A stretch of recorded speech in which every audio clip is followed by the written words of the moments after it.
Hello there. It's good to be back. Hope you're all doing well. Been pretty busy. Obviously, there are a lot of things going on in the world right now that keep a Jedi up at night.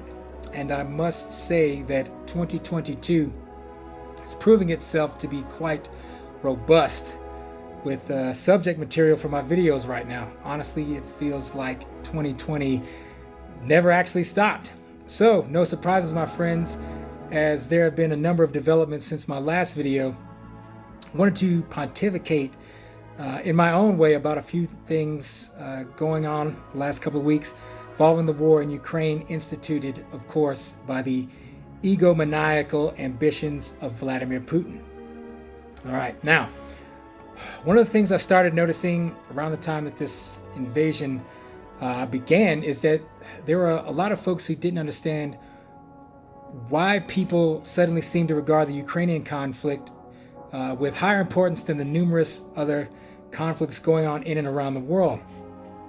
Plainly and simply, my friends, among the plethora of geopolitical layers related to why this invasion must be stopped on such a wide scale, most pertinently, why this conflict holds more weight geopolitically is because Russia has literally more nuclear weapons than anybody.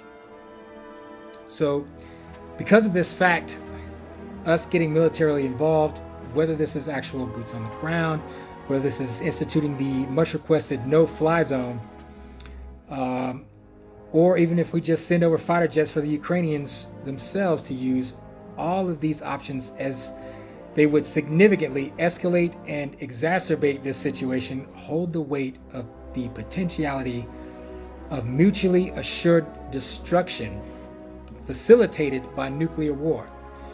So, a little off topic, but to relate it to events in recent years going on here, involving such things as the protests for social justice versus, say, the insurrection of January 6, 2021, looting a vape store in the hood during a social justice protest gone awry, while bad, does not ultimately have quite the same consequential equivalency as a seditious, bloodthirsty mob breaking into the seat of our democracy, all for the purpose of outright murdering some of our elected officials and overturning the results of a free election.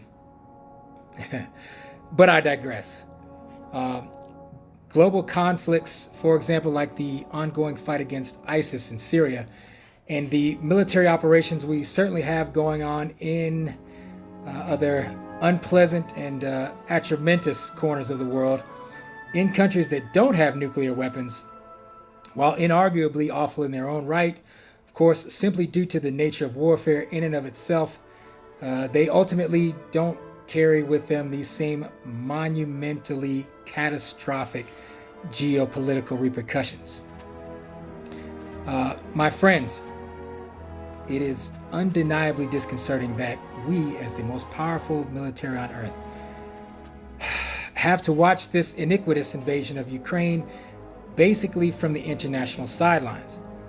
But I want to make it very clear to any hawkish individuals out there who vehemently believe that our military involvement in the Ukraine should be of a much more pugnacious nature.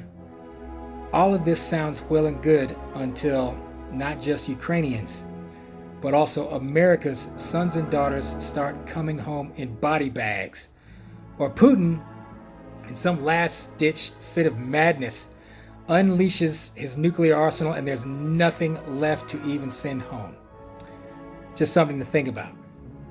Now, make no mistake, a world-class geopolitical chess player like Vladimir Putin already knows exactly how all of this works, and this understanding of the world's potential reluctance to forcefully intervene likely is bolstering his confidence in the ultimate success of his invasion.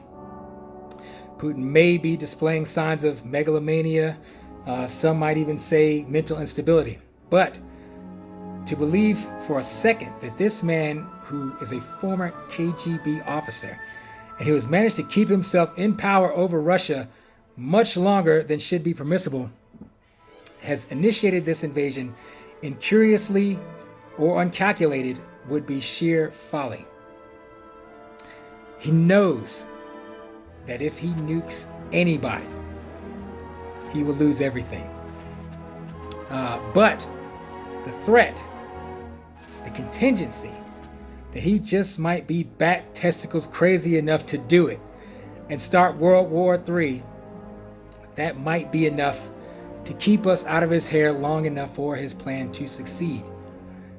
This is part of something political scientists refer to as the stability-instability paradox, where basically the threat of nuclear holocaust inadvertently makes the possibility of other types of conflict paradoxically much more probable. So, you may ask, Mr. Know-it-all Jedi, since you're suddenly a foreign policy expert, what are we then, as the beacon of freedom on planet Earth, supposed to do about it? Well, as I said in my last video, we need to oppose this invasion on all fronts. And I want to clarify that statement. Okay, first and foremost, I want to say all fronts does not mean open hostility, belligerence, and harassment towards your Russian neighbors and local Russian business owners. Okay, there is a profusion of Russian people who understand what is actually going on and are in opposition to Vladimir Putin. However, Putin's propaganda machine is in full swing, convincing the general Russian population that this invasion is essentially a special operation to denazify Ukraine. So bad that people from Ukraine who are literally experiencing the horrors wrought by this invasion on a daily basis have tried to convince their relatives living in Russia of what's going on, and their Russian relatives, because of their exposure to Putin's propaganda, are emphatically denying that this is what's really happening.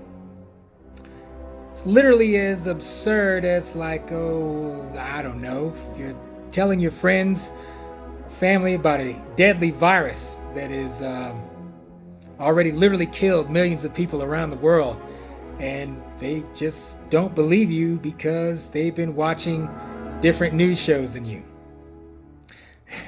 So, my friends, as it appears, the way this madness ends ultimately is if the Russian people themselves depose this bedlamite Vladimir Putin, to assist in that end while hopefully not exacerbating the situation to nuclear catastrophe.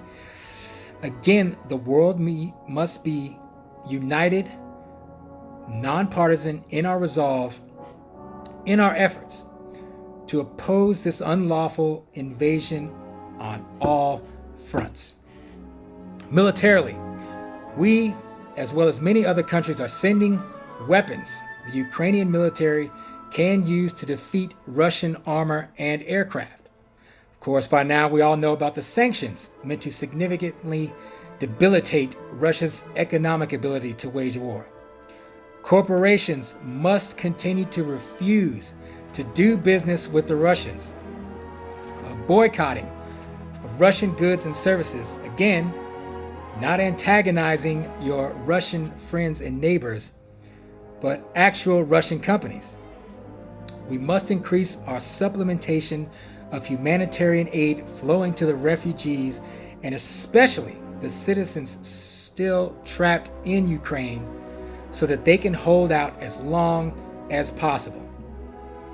And we absolutely must win the war of information for the hearts and minds of the Russian people via cyberspace, television, radio, in the streets, through counteracting the misinformation and conspiracy theories furnished not just by Putin, but also, disturbingly, here at home as well.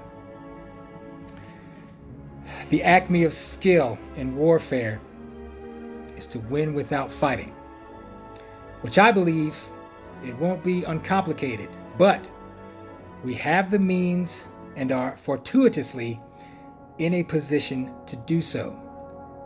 So I say again, all fronts until this war ends, for peace, for freedom, for Ukraine. Remember, friends, there is no ignorance. There is knowledge. May the force be with you.